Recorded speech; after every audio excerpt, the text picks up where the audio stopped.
Welcome to ಸಂತೋಷ ಶಿಕ್ಷಣ YouTube channel. ಆತ್ಮೀಯ ಗುರು ಬಳಗಕ್ಕೆ ಹಾಗೂ ವೃತ್ತಿ ಬಾಂಧವರಿಗೆ ಈ 100ನೇ ವಿಡಿಯೋಗೆ ಸ್ವಾಗತ. ತಮ್ಮೆಲ್ಲರ ಪ್ರೋತ್ಸಾಹ ಹಾಗೂ ಬೆಂಬಲದಿಂದ ಇವತ್ತು 100ನೇ ವಿಡಿಯೋವನ್ನು ಅಪ್ಲೋಡ್ ಮಾಡುತ್ತಿದ್ದೇನೆ. 100ನೇ ವಿಡಿಯೋಗಾಗಿ KJID ಸಂಬಂಧಪಟ್ಟಂತೆ ಕೆಲವೊಂದಿಷ್ಟು ಮಾಹಿತಿಗಳನ್ನು ಈ ವಿಡಿಯೋದಲ್ಲಿ ಚರ್ಚಿಸೋಣ. ಹೊಸ KJID ಪಾಲಿಸಿಗೆ ಆನ್ಲೈನ್ನಲ್ಲಿ ಅರ್ಜಿ ಸಲ್ಲಿಸಬೇಕು. ಯಾವ ರೀತಿ ಅರ್ಜಿ ಸಲ್ಲಿಸಬೇಕು ಎನ್ನುವುದನ್ನು ಈ ವಿಡಿಯೋದಲ್ಲಿ ನೋಡೋಣ. ಇಲಾಖೆ ನಿರ್ದೇಶನದ ಪ್ರಕಾರ ನಮ್ಮ ವೇತನಕ್ಕೆ ನಾವು 6.25% ಪಾಲಿಸಿಯನ್ನು ಮಾಡಿಸಬೇಕು. ಈಗಾಗಲೇ ನಾವು ಪಾಲಿಸಿಯನ್ನು ಮಾಡಿಸಿದ್ದೇವೆ, ಹಲವಾರಷ್ಟು ಪಾಲಿಸಿಯನ್ನು ಮಾಡಿಸಿದ್ದೇವೆ. ಆದಾಗ್ಯೂ ಕೂಡ ನಮ್ಮ ವೇತನಕ್ಕೆ ಸರಿಯಾದಂಥ ಕಟಾವಣೆಯನ್ನು ನಾವು ಮಾಡಿಸದೇ ಇದ್ದರೆ ಮುಂದಿನ ದಿನಗಳಲ್ಲಿ ನಾವು ಲೋನ್ ಅಪ್ಲಿಕೇಶನ್ ಹಾಕಲು ಬರುವುದಿಲ್ಲ. ಆದ್ದರಿಂದ ನಮ್ಮ ವೇತನಕ್ಕೆ ಸರಿಯಾಗಿ ನಾವು 6.25% ಪಾಲಿಸಿ ಕಟಾವಣೆಯನ್ನು ಮಾಡಿಸಲು ಆದೇಶವಿರುತ್ತದೆ. ಆದ್ದರಿಂದ ಈ ಒಂದು ವಿಡಿಯೋದಲ್ಲಿ ನಾವು ಹೊಸ KJID ಪಾಲಿಸಿಗೆ ಆನ್ಲೈನ್ನಲ್ಲಿ ಅರ್ಜಿಯನ್ನು ಹೇಗೆ ಸಲ್ಲಿಸಬೇಕು ಹಾಗೂ ಅರ್ಜಿ ಸಲ್ಲಿಸುವುದಕ್ಕಿಂತ ಮೊದಲು ನಾವು ಏನೆಲ್ಲ ಅಂಶಗಳನ್ನು ಗಮನಿಸಬೇಕು ಎನ್ನುವುದನ್ನು ಈ ವಿಡಿಯೋದಲ್ಲಿ ನಾವು ಸಂಪೂರ್ಣವಾಗಿ ತಿಳಿಯೋಣ. ಈ 100ನೇ ವಿಡಿಯೋಗೆ ತಮಗೆಲ್ಲರಿಗೂ ಸ್ವಾಗತವನ್ನು ಕೋರುತ್ತಾ ಈ ವಿಡಿಯೋವನ್ನು ಸ್ಟಾರ್ಟ್ ಮಾಡೋಣ. ಇದೇ ರೀತಿ ಹೆಚ್ಚಿನ KJID, HRMS, UDICE ಪ್ಲಸ್, SATSಗೆ ಸಂಬಂಧಿಸಿದ ಹಲವಾರಷ್ಟು ಮಾಹಿತಿಗಳಿಗಾಗಿ ಸಂತೋಷ ಶಿಕ್ಷಣ ಯೂಟ್ಯೂಬ್ ಚಾನಲ್ ಮತ್ತು ಬ್ಲಾಗ್ಗೆ ಭೇಟಿ ನೀಡಿರಿ ಹಾಗೂ ಸಬ್ಸ್ಕ್ರೈಬ್ ಆಗಿರಿ. ಈಗ ಮೊದಲು KJIDಗೆ ಹೊಸ ಪಾಲಿಸಿಗೆ ಅರ್ಜಿ ಸಲ್ಲಿಸುವ ಮೊದಲು ನಾವು ಕೆಲವೊಂದಿಷ್ಟು ಮಾಹಿತಿಗಳನ್ನು ಗಮನಿಸಬೇಕು. ಯಾವೆಲ್ಲ ಅಂಶಗಳನ್ನು ನಾವು ಗಮನಿಸಬೇಕು ಎನ್ನುವುದನ್ನು ಇಲ್ಲಿ ನೋಡೋಣ. ಮೂಲ ಮಾಹಿತಿಗಳಾದ ಹೆಸರು, ವಿಳಾಸ, ಜನ್ಮ ದಿನಾಂಕ ಮುಂತಾದ ವಿವರಗಳನ್ನು ಸ್ಪಷ್ಟವಾಗಿ ನಮೂದಿಸಬೇಕು. ಏಕೆಂದರೆ ಪಾಲಿಸಿಯಲ್ಲಿ ಈ ಅಂಶಗಳು ಮುದ್ರಿತವಾಗುತ್ತವೆ ಹಾಗೂ ಯಾವುದೇ ಕಾರಣಕ್ಕೂ ಹೊಸ KJIDಗೆ ಆನ್ಲೈನ್ ಅರ್ಜಿಯನ್ನು ಮೊಬೈಲ್ನಲ್ಲಿ ಸಲ್ಲಿಸಬೇಡಿ. ಲ್ಯಾಪ್ಟಾಪ್ ಅಥವಾ ಸಿಸ್ಟಮ್ನಲ್ಲಿ ನಮೂದಿಸುವಾಗ ಕನ್ನಡದಲ್ಲಿ ಕೆಲವೊಂದಿಷ್ಟು ಮಾಹಿತಿಗಳನ್ನು ಎಂಟ್ರಿ ಮಾಡಲು ಬರುತ್ತದೆ. ಕನ್ನಡದಲ್ಲಿ ಎಂಟ್ರಿ ಮಾಡುವಾಗ ಕಡ್ಡಾಯವಾಗಿ ಯುನಿಕ್ ಕೋಡ್ ಬಳಸಿ ಎಂಟ್ರಿ ಮಾಡಬೇಕು. ಎರಡನೆಯದಾಗಿ, ಈಗಾಗಲೇ ಪಾಲಿಸಿ ಹೊಂದಿ ಹೊಸ ಪಾಲಿಸಿ ಪಡೆಯುವವರು ಮೊದಲು ಫೋನ್ ನಂಬರ್ ಹಾಗೂ ಇಮೇಲನ್ನು ಅಪ್ಡೇಟ್ ಮಾಡಿಸಬೇಕು. ಮೂರನೆಯದಾಗಿ, ವಿವಾಹವಾಗಿದ್ದರೆ ಕಡ್ಡಾಯವಾಗಿ ಗಂಡ ಅಥವಾ ಹೆಂಡತಿ ಮತ್ತು ಮಕ್ಕಳಿಗೆ ನಾಮಿನಿ ಮಾಡಬೇಕು. ನಾಲ್ಕನೆಯದಾಗಿ, ನಿಗದಿತ ಮೊತ್ತಕ್ಕಿಂತ ಕಡಿಮೆ ಮೊತ್ತದ ಪಾಲಿಸಿ ಮಾಡಿಸಿದ್ದರೆ ಲೋನ್ ಅಪ್ಲಿಕೇಶನ್ ಹಾಕಲು ಬರುವುದಿಲ್ಲ. ಆದ್ದರಿಂದ ವೇತನಕ್ಕೆ ಸರಿಯಾಗಿ 6.25% ಮೊತ್ತದ ಪಾಲಿಸಿಯನ್ನು ಮಾಡಿಸಬೇಕು. ಆನ್ಲೈನ್ನಲ್ಲಿ ಹೊಸ ಪಾಲಿಸಿಗೆ ಅರ್ಜಿ ಹಾಕಿದ ನಂತರ ರೆಫರೆನ್ಸ್ ನಂಬರನ್ನು ಬರೆದು ಇಟ್ಟುಕೊಳ್ಳಬೇಕು. ಇದು ಮುಂದಿನ ದಿನಗಳಲ್ಲಿ ವ್ಯವಹಾರಕ್ಕಾಗಿ ಬಳಸಲು ಬೇಕಾಗುತ್ತದೆ. ಆರನೆಯದಾಗಿ, ಆನ್ಲೈನ್ ಅರ್ಜಿ ಹಾಕಿದ ನಂತರ 7 ದಿನಗಳ ಒಳಗಾಗಿ ಮುಂಗಡ ಕಂತನ್ನು ಪಾವತಿಸಬೇಕು. 7. ಡೌನ್ಲೋಡ್ ಮಾಡಿದ ಅರ್ಜಿಗೆ ಸಹಿ ಮಾಡಬೇಕು. ವೈದ್ಯಕೀಯ ಪರೀಕ್ಷೆಯ ನಮೂನೆಗೆ ಸರ್ಕಾರಿ ವೈದ್ಯರಿಂದ ಸಹಿ ಮಾಡಿಸಬೇಕು. ಈ 2 ಪ್ರತಿಗಳನ್ನು ನಂತರ KJID ಲಾಗಿನ್ನಲ್ಲಿ ಅಪ್ಲೋಡ್ ಮಾಡಬೇಕು. ನಂತರ DDO ಕಚೇರಿಗೆ ನೀಡಿ ಅಪ್ರೂವ್ಡ್ ಮಾಡಿಸಬೇಕು. ನಂತರ 10 ದಿನಗಳ ಒಳಗಾಗಿ ಅರ್ಜಿಯ ಹಾರ್ಡ್ ಕಾಪಿಯನ್ನು ಜಿಲ್ಲಾ ಶಾಖೆಗೆ ತಲುಪಿಸಬೇಕು. ಕೊನೆಯದಾಗಿ, ಅರ್ಜಿಯನ್ನು ಹಾಕಿದ ದಿನದಿಂದ ಲೈಫ್ ಕವರ್ ಇರುವುದಿಲ್ಲ. ಯಾವ ದಿನಾಂಕಕ್ಕೆ ಬಾಂಡ್ ಜಾರಿಯಾಗುತ್ತದೆ ಆ ದಿನಾಂಕದಿಂದ ಲೈಫ್ ಕವರ್ ಇರುತ್ತದೆ. ಆದ್ಮೇಲೆ ಈ ಇಷ್ಟು ಅಂಶಗಳನ್ನು ಗಮನಿಸಿದ ಮೇಲೆ ಆನ್ಲೈನ್ನಲ್ಲಿ ನಾವು ಹೇಗೆ ಅರ್ಜಿಯನ್ನು ಸಲ್ಲಿಸಬೇಕು ಎನ್ನುವುದನ್ನು ನೋಡೋಣ. ಹೊಸ ಪಾಲಿಸಿಗೆ ನಾವು ಅರ್ಜಿಯನ್ನು ಸಲ್ಲಿಸಲು ಕ್ರೋಮ್ ಬ್ರೌಸರನ್ನು ಉಪಯೋಗ ಮಾಡುವುದಕ್ಕಿಂತಲೂ ಫೈರ್ಫಾಕ್ಸ್ ಬ್ರೌಸರನ್ನು ಉಪಯೋಗ ಮಾಡಿದರೆ ಬಹಳಷ್ಟು ಅನುಕೂಲವಾಗುತ್ತದೆ. ಫೈರ್ಫಾಕ್ಸ್ ಬ್ರೌಸರ್ನಲ್ಲಿ ನಾವು ಅಪ್ಲಿಕೇಶನ್ಗಳನ್ನು ಡೌನ್ಲೋಡ್ ಮಾಡಿಕೊಳ್ಳಬಹುದು. ಆದ್ದರಿಂದ ಫೈರ್ಫಾಕ್ಸ್ ಬ್ರೌಸರನ್ನು ಉಪಯೋಗಿಸಿ. ಸಿಸ್ಟಮ್ನಲ್ಲಿ ಫೈರ್ಫಾಕ್ಸ್ ಬ್ರೌಸರನ್ನು ಓಪನ್ ಮಾಡಿ KJID ಲಾಗಿನ್ ಅಂತ ಸರ್ಚ್ ಕೊಟ್ಟಾಗ ಈ ರೀತಿಯಾದಂಥ ಒಂದು ಇಂಟರ್ಫೇಸ್ ಓಪನ್ ಆಗುತ್ತದೆ. ಈ ಒಂದು ಇಂಟರ್ಫೇಸ್ನಲ್ಲಿ KJID ಸಂಖ್ಯೆಯನ್ನು ಎಂಟರ್ ಮಾಡಬೇಕು. ಮೊಬೈಲ್ ಸಂಖ್ಯೆ ಇರುವಂತಹ ಕಾಲಮ್ನಲ್ಲಿ ಟಚ್ ಮಾಡಿದಾಗ ಅಲ್ಲಿ ನಮ್ಮ ಮೊಬೈಲ್ ನಂಬರ್ ಫೆಚ್ ಆಗುತ್ತದೆ. ಅದರ ಕೆಳಗಡೆ ಇರುವಂತಹ ಅಥೆಂಟಿಕ್ ಮೇಲೆ ಕ್ಲಿಕ್ ಮಾಡಿದಾಗ ನಮ್ಮ ಮೊಬೈಲ್ಗೆ ಒಂದು OTP ಬರುತ್ತದೆ. ಆ OTPಯನ್ನು ಎಂಟರ್ ಮಾಡಬೇಕು. ನಂತರ ಕೆಳಗೆ ಕಾಣುವ ಕ್ಯಾಪ್ಚಾ ಕೋಡನ್ನು ಎಂಟರ್ ಮಾಡಿ ಲಾಗಿನ್ ಬಟನ್ ಮೇಲೆ ಕ್ಲಿಕ್ ಮಾಡಬೇಕು. ಲಾಗಿನ್ ಬಟನ್ ಮೇಲೆ ಕ್ಲಿಕ್ ಮಾಡಿದಾಗ ನಮಗೆ ಈ ರೀತಿಯಾದಂಥ ಒಂದು ಇಂಟರ್ಫೇಸ್ ಓಪನ್ ಆಗುತ್ತದೆ. ಇಲ್ಲಿ ಎಡಗಡೆ ಹಲವಾರಷ್ಟು ಆಪ್ಷನ್ಗಳು ಕಾಣಿಸುತ್ತವೆ. Home, download, DSC tool kit, my insurance details, bank details, life insurance, loan, ಈ ರೀತಿ ಹಲವಾರಷ್ಟು ಆಪ್ಷನ್ಗಳು ಕಾಣಿಸುತ್ತವೆ. ನಾವು ಹೊಸ KGID ಪಾಲಿಸಿಗೆ ಅರ್ಜಿ ಹಾಕಲು ಎಡಗಡೆ ಕಾಣುವಂತಹ ಲೈಫ್ ಇನ್ಶೂರೆನ್ಸ್ ಮೇಲೆ ಕ್ಲಿಕ್ ಮಾಡಬೇಕು. ನಂತರ ಲೈಫ್ ಇನ್ಶೂರೆನ್ಸ್ ಕೆಳಗಡೆ 3 ಟ್ಯಾಬ್ಗಳು ಓಪನ್ ಆಗುತ್ತವೆ. Apply for KGID policy, employee online and other details, view KGID proposal. ಇಲ್ಲಿ ಮೊದಲನೇ option apply for KGID policy, ಅದರ ಮೇಲೆ ಕ್ಲಿಕ್ ಮಾಡಿ. ಅಪ್ಲೈ ಫಾರ್ KGID ಪಾಲಿಸಿ ಮೇಲೆ ಕ್ಲಿಕ್ ಮಾಡಿದಾಗ ಮುಂದಿನ ಪುಟ ತೆರೆದುಕೊಳ್ಳುತ್ತದೆ. ಇಲ್ಲಿ ಕೆಲವೊಂದಿಷ್ಟು ಸೂಚನೆಗಳನ್ನು ಕೊಡಲಾಗಿದೆ. ಈ ಎಲ್ಲ ಸೂಚನೆಗಳನ್ನು ಗಮನವಿಟ್ಟು ಓದಿಕೊಂಡು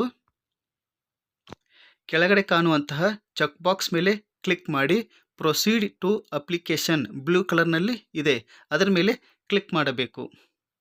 ನಂತರ ಎಂಪ್ಲಾಯಿ ಅಪ್ಲಿಕೇಶನ್ ಫಾರ್ಮ್ ಓಪನ್ ಆಗುತ್ತದೆ. ಈ ಎಂಪ್ಲಾಯಿ ಅಪ್ಲಿಕೇಶನ್ ಫಾರ್ಮ್ನಲ್ಲಿ ರೆಫರೆನ್ಸ್ ನಂಬರ್ ಜನರೇಟ್ ಆಗುತ್ತದೆ. ಈ ರೆಫರೆನ್ಸ್ ನಂಬರನ್ನು ತಾವು ಸೇವ್ ಮಾಡಿ ಅಥವಾ ಬರೆದಿಟ್ಟುಕೊಳ್ಳಿ, ಏಕೆಂದರೆ ಮುಂದಿನ ದಿನಗಳಲ್ಲಿ ಈ ಒಂದು ರೆಫರೆನ್ಸ್ ನಂಬರ್ ನಮಗೆ ಬೇಕಾಗುತ್ತದೆ. ಅಪ್ಲಿಕೇಶನ್ ಡೀಟೇಲ್ಸ್ ಕೆಳಗಡೆ ನಮಗೆ 6 ಟ್ಯಾಬ್ಗಳು ಕಾಣಿಸುತ್ತವೆ. Basic details, KGID details, family details, nominee details, personal details ಹಾಗೂ ಡಿಕ್ಲರೇಷನ್.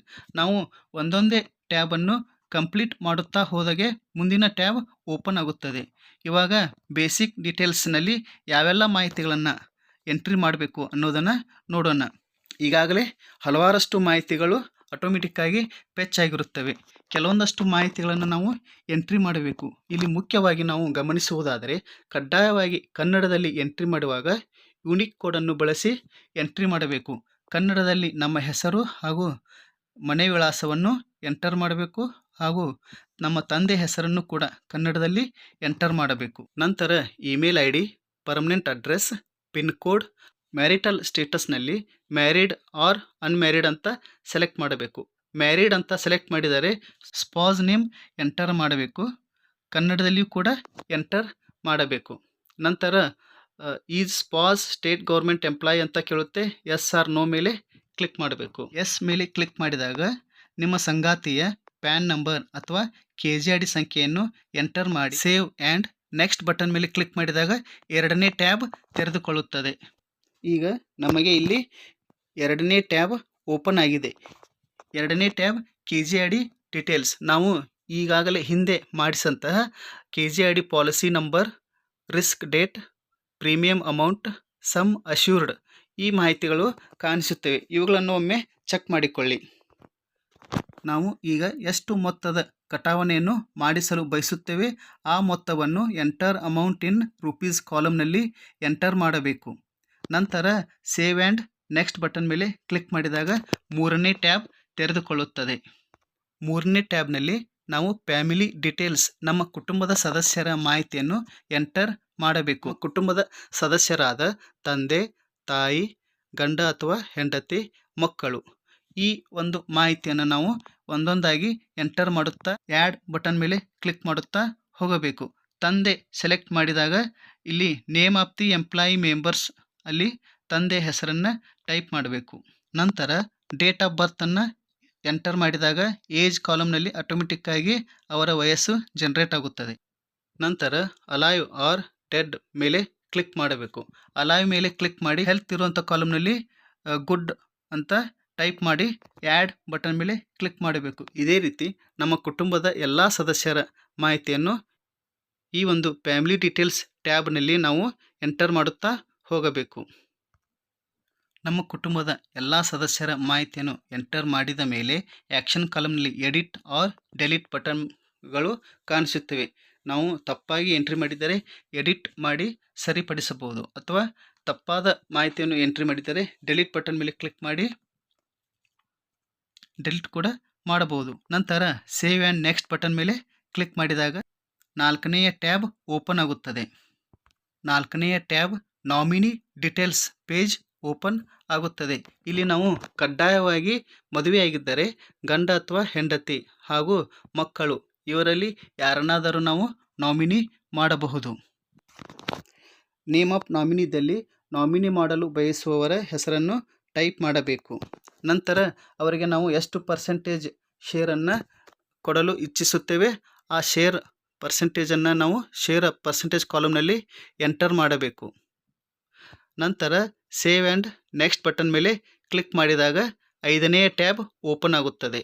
5ನೆಯ tab personal details. ಇಲ್ಲಿ ನಮ್ಮ ಆರೋಗ್ಯಕ್ಕೆ ಸಂಬಂಧಪಟ್ಟಂತಹ ಕೆಲವೊಂದಿಷ್ಟು ಚೆಕ್ ಲಿಸ್ಟ್ ಇದೆ. ಆ ಚೆಕ್ ಲಿಸ್ಟ್ನಲ್ಲಿ ಎಸ್ ಆರ್ ನೋ ಕ್ವಶನ್ಸ್ ಇವೆ. ನಮಗೆ ಸಂಬಂಧಪಟ್ಟಂತಹ ಮಾಹಿತಿಗೆ ಎಸ್ ಅಂತ ಕ್ಲಿಕ್ ಮಾಡಿ ಅದಕ್ಕೆ ಸಂಬಂಧಪಟ್ಟಂತಹ ಮಾಹಿತಿಯನ್ನು ಮುಂದೆ ಕಾಣುವಂತಹ ಕಾಲಮ್ನಲ್ಲಿ ಎಂಟರ್ ಮಾಡಬೇಕು ಹಾಗೂ ಅದಕ್ಕೆ ಸಂಬಂಧಿಸಿದ ದಾಖಲೆಯನ್ನು ಚೂಸ್ ಫೈಲ್ ಮೇಲೆ ಕ್ಲಿಕ್ ಮಾಡಿ ಅಪ್ಲೋಡ್ ಮಾಡಬೇಕು. ನಮಗೆ ಸಂಬಂಧಪಡದೇ ಇರುವಂತಹ ಪ್ರಶ್ನೆಗಳಿಗೆ ನಾವು ನೋ ಅಂತ ಕ್ಲಿಕ್ ಮಾಡುತ್ತಾ ಹೋಗಬೇಕು. ಇಲ್ಲಿ ಮೊದಲನೇ ಪ್ರಶ್ನೆ is your health in good condition ಅಂತ ಇದೆ. ಎಸ್ ಮೇಲೆ ಕ್ಲಿಕ್ ಮಾಡಿ. ಮುಂದೆ ಹೈಟ್ ಆ್ಯಂಡ್ ವೇಟ್ ಇವುಗಳನ್ನು ಎಂಟರ್ ಮಾಡಿ.